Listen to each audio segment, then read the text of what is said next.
Un plaisir de vous savoir nombreux à ce rendez-vous de l'actualité sur Speedline TV. Mesdames et messieurs, bonsoir et bienvenue dans ce journal. Au sommet, l'Église catholique a réaffirmé son rôle d'acteur de paix et de justice lors de la 75e session plénière ordinaire de la conférence épiscopale du Bénin. Les évêques ont débattu sur des sujets d'intérêt liés à la nation béninoise, le compte rendu dans cette édition.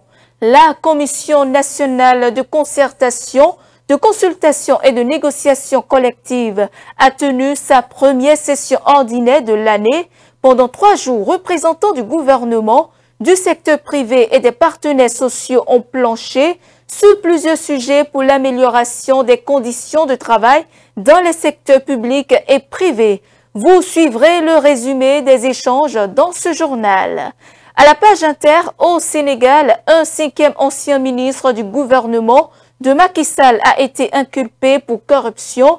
Amadou Mansour Faye, ancien ministre du Développement communautaire, est accusé d'avoir détourné plus de 4,6 millions de dollars de fonds publics selon un rapport parlementaire.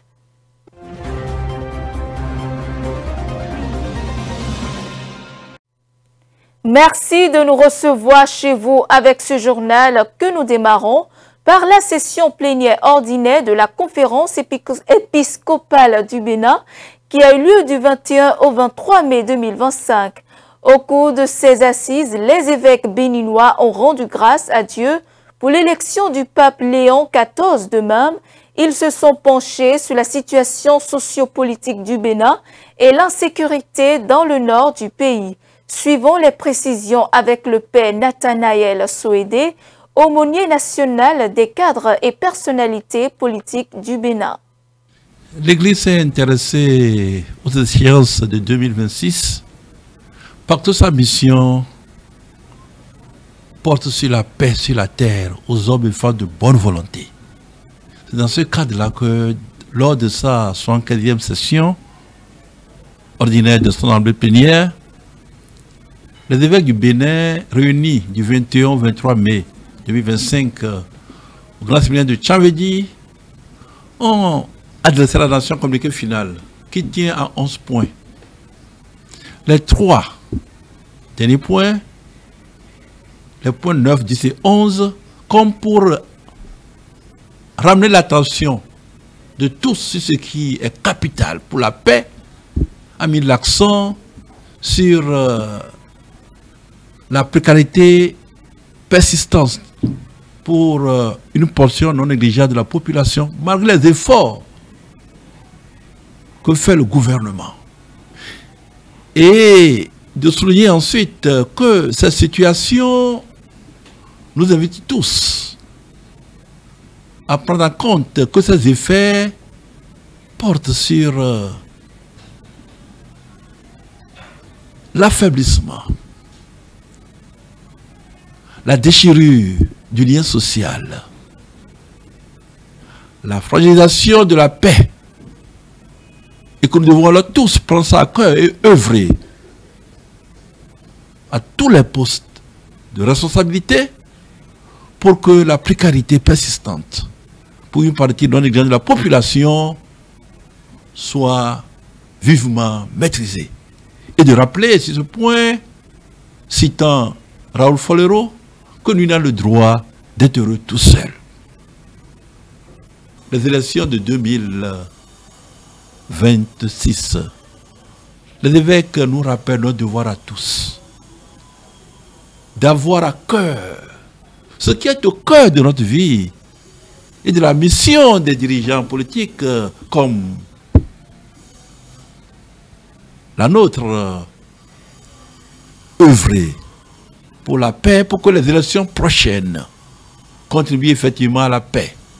Et ils nous ont invités sur ce plan à œuvrer dès à présent, je dirais davantage, pour que les élections prochaines déjà nous mobilisent tous dans des efforts que chacun de nous à son niveau doit faire, que doivent faire les dirigeants, les acteurs politiques et les citoyens que nous sommes tous, pour que ces élections se passent dans des conditions de paix, qui signifie alors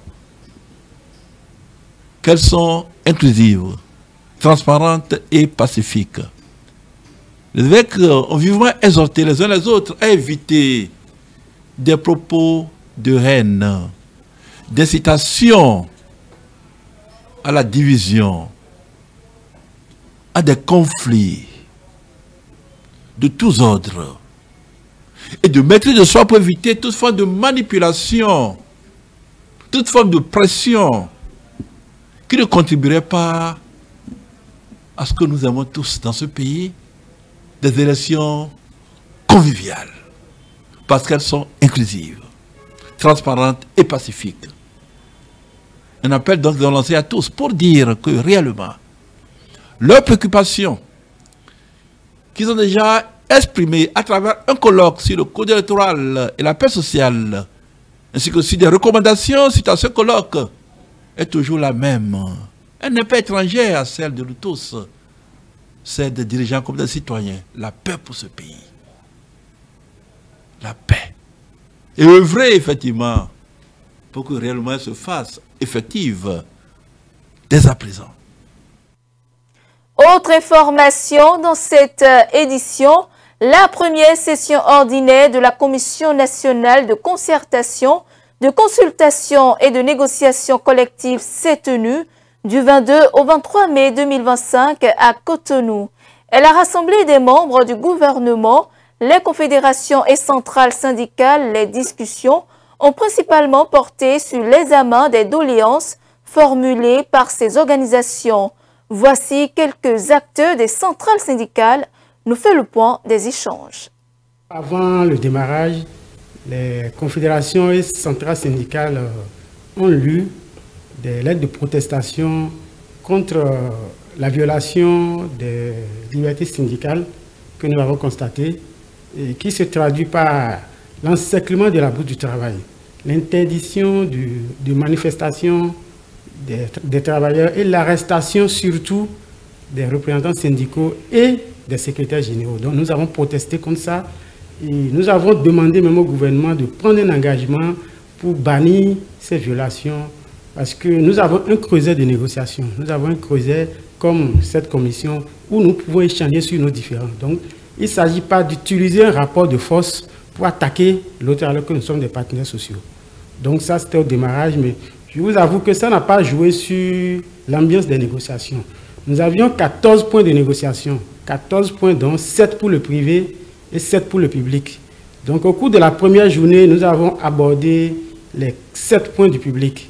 Et parmi ces 7 points, il y a 3 points qui viennent du patronat et 4 qui viennent des confédérations. Il a été essentiellement question des préoccupations touchant au patronat, donc au travail du secteur privé et à leurs patrons. Donc c'est de ça que nous avons essentiellement débattu ce jeudi. Il faut dire que les débats sont partis du premier point inscrit à l'ordre du jour de cette rubrique concernant le secteur privé. Il y a donc l'alignement des salaires après le relèvement du SMIC depuis 2022. Et à ce niveau, il faut comprendre que tous les travailleurs n'étaient pas au SMIC. Donc les travailleurs qui étaient au SMIC ont connu un relèvement qui les a fait passer de 40 000 à 52 000. Donc il est quand même de bon ton que même si ce n'est pas dans les mêmes proportions, que les autres travailleurs dont les revenus salariaux étaient au-dessus du SMIC puissent aussi connaître un alignement, puissent connaître de légères augmentations, même si ce n'est pas dans le même pourcentage que le relèvement qu'a connu le SMIC. Donc à ce niveau, nous avons pu retenir ensemble dans la commission que le ministre du Travail puisse organiser le débat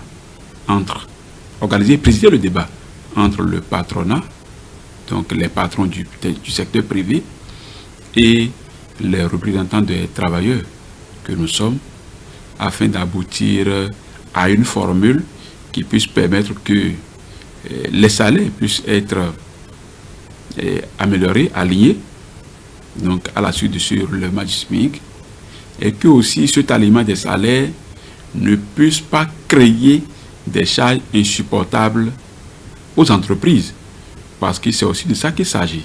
C'est parce que les entreprises existent que les travailleurs ont leur salaire dans ces entreprises. Donc, si les salaires à payer deviennent trop importants de sorte que l'entreprise coule, c'est que finalement on n'aura plus le salaire. Donc, la formule doit pouvoir être trouvée de sorte à permettre que les salaires soient revus, alignés, comme nous le disons, mais permettre également que les entreprises survivent. Parlons éducation à présent. Bientôt les examens de fin d'année dans quelques écoles sillonnées dans la ville de Cotonou. L'heure est au dernier réglage. Les responsables et apprenants se disent prêts et à jour. Dans le programme scolaire, Romare Kadossa et Loïc Djilan pour le reportage. En tant que candidat, je ne peux pas bien pour mon CEP. L'année académique 2024-2025 amorce sa dernière ligne droite. Progressivement, nous entrons plein pied dans les examens de fin d'année. Dans les écoles, on fixe les derniers réflexes pour permettre aux candidats d'être mieux aguerris. Actuellement, nous avons fini le programme. Et ce qui se passe cette semaine-là, présentement, c'est le soutien pédagogique. Le soutien pédagogique aux candidats et aux enseignants. Ça veut dire quoi?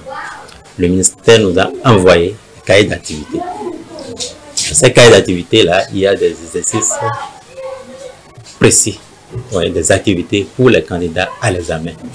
Ces activités qu'ils doivent mener sous la direction des enseignants. Il y a des activités pour chaque jour et cela va se faire pendant 2 semaines à partir de cette semaine, à partir de lundi. Et c'est ce qui se fait actuellement.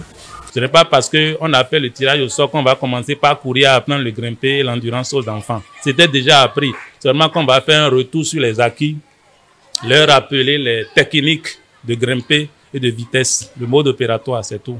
Il n'y a rien de difficile pour les enfants, ils ont déjà l'habitude. Dans les lycées et collèges, le constat reste le même. Au CEG Begame par exemple, les responsables mettent les bouchées doubles pour que tout se déroule sans anicroche. Nous avons exécuté ou fait exécuter les programmes comme il le faut. Nous ne sommes pas en retard. Et la semaine prochaine, le tout dernier devoir de l'année sera exécuté. La semaine prochaine. Le bachotage a commencé, puisque nous avons pris des dispositions comme d'habitude pour accompagner surtout nos candidats. Il y a les travaux dirigés qui ont démarré depuis longtemps, qui évoluent. Il y a tout ça là qui constitue des atouts que nous mettons à la disposition de nos candidats. Donc les enfants sont dans de bonnes conditions, ça évolue normalement. Nous ne craignons rien, n'attendons que de bons résultats. Comme le disait l'autre, l'éducation est la plus grande richesse qu'un parent peut léguer à son enfant. C'est par elle que l'avenir du monde est assuré. Les responsables en appellent donc à une prise de conscience collective des parents et apprenants face aux enjeux. Quand on parle d'un examen, l'enfant a peur, il est stressé. Donc on va demander aux parents de mieux les assister, de mieux les écouter, d'être à leur côté, d'accord, sur tous les plans organisationnels et le plan sanitaire aussi. On travaille au soleil et on mange à l'ombre du temps. Et c'est le moment de travailler pour avoir ce diplôme, ce premier diplôme de leur vie. On n'a pas besoin de courir partout parce que finalement, ils ne retiennent plus grand-chose. Ce que vous arrivez à la maison, vous assimilez pour ajouter un autre. Mais lorsque tu cours partout, tu ne retiens plus rien. Et nous les sensibilisons. On avait commencé cette série de sensibilisation il y a longtemps. Nous continuons de le faire pour leur dire, attention, le bonheur n'est pas ailleurs, c'est avec vous ici. Si vous finissez avec ce qui est ici, vous avez du temps d'ajouter autre chose, nous ne le refusons pas. Mais ce n'est pas en manquant les cours, en se privant de venir à l'école, que forcément on a le bonheur. Il y a des parents vraiment qui ne sont pas responsables, hein. Il y en a. Les enfants sont livrés à eux-mêmes, ils en font à leur tête. Les parents n'ont aucun contrôle de ces enfants-là. Cela existe. Ces parents, nous voulons leur dire que c'est tout au moins, même si c'est l'enfant qui va bénéficier de tout ce qui va sortir de là, c'est leur nom. Alors qu'il faut qu'ils sauvent la face en se rapprochant de ces enfants, en les conscientisant, en leur parlant comme nous, un peu pour les redresser parce que dans cette direction, nous ne pourrons pas obtenir de bonnes choses. D'après le calendrier du déroulement des examens nationaux, au titre de l'année 2025, le CEP démarre le 2 juin, s'ensuit le BEPC une semaine plus tard et le baccalauréat la semaine d'après. Pour les candidats, rien n'est encore perdu si on sait s'y prendre. En interactualité, ils étaient 5 anciens ministres à avoir été mis en accusation par l'Assemblée nationale au Sénégal. L'ancien ministre du Développement communautaire Amadou Mansour Faye a été inculpé pour complicité de détournement de deniers publics ce lundi. La Haute Cour de justice du Sénégal l'accuse d'avoir surfacturé des achats de riz destinés aux populations vulnérables pendant la pandémie de Covid. Le reportage. Au Sénégal, l'ancien ministre du Développement communautaire, Amadou Mansour Faye, a été inculpé et placé en détention provisoire pour détournement présumé de plus de 4,6 millions de dollars de fonds publics, selon un rapport parlementaire. La Haute Cour de justice, compétente pour juger les anciens membres du gouvernement, a refusé sa demande de mise en liberté. Amadou Mansour Faye, également beau-frère de l'ex-président Macky Sall, devient le 5e ancien ministre de son gouvernement à être mis en cause depuis l'arrivée au pouvoir de Bassirou Diomaye Faye, qui a fait de la lutte contre la corruption une priorité. Il est aussi le 3e à être écroué. Parmi les autres figures visées, l'ancien ministre du Développement industriel Moustapha Diop a été arrêté le 22 mai, soupçonné d'avoir détourné près de 4 millions de dollars du Fonds ouest-africain de lutte contre le Covid-19. L'ex-ministre des Mines, Aïssatou Sophie Gladima, est également détenu pour avoir détourné 330 000 dollars destinés aux mineurs affectés par la pandémie. La Namibie va organiser le 28 mai sa première commémoration nationale en mémoire des victimes des massacres perpétrés par les colonisateurs allemands il y a environ 120 ans. Au début du XXe siècle, des troupes allemandes de l'époque coloniale ont massacré des milliers de membres des peuples autochtones Herero et Nama suivants. Mercredi, la Namibie organisera pour la première fois une journée de commémoration du génocide perpétré par l'Allemagne. Le 28 mai a été déclaré jour férié en hommage aux victimes des massacres commis contre les peuples Herero et Nama il y a près de 120 ans. Les cérémonies se tiendront dans les jardins du Parlement et incluront une veillée aux chandelles en mémoire des vies perdues. La date du 28 mai revêt une forte valeur symbolique. C'est en effet le 28 mai 1907 que les autorités coloniales allemandes ont ordonné la fermeture des camps de concentration sous la pression internationale en raison des conditions de détention inhumaines et du taux de mortalité extrêmement élevé. Ce n'est qu'en 2021 que l'Allemagne a reconnu sa responsabilité dans ce génocide. Toutefois, elle n'a pas présenté d'excuses officielles ni proposé de réparation. Elle s'est néanmoins engagée à verser plus d'1 milliard de dollars d'aide au développement sur 30 ans, une proposition que la Namibie a rejetée. Les négociations restent en cours. Ce génocide a entraîné la mort d'environ 60 000 Herero et 10 000 Nama. 3 candidats à la présidentielle algérienne de septembre dernier, dont les dossiers avaient été rejetés, ont été condamnés à 10 ans de prison pour corruption ce lundi en Algérie.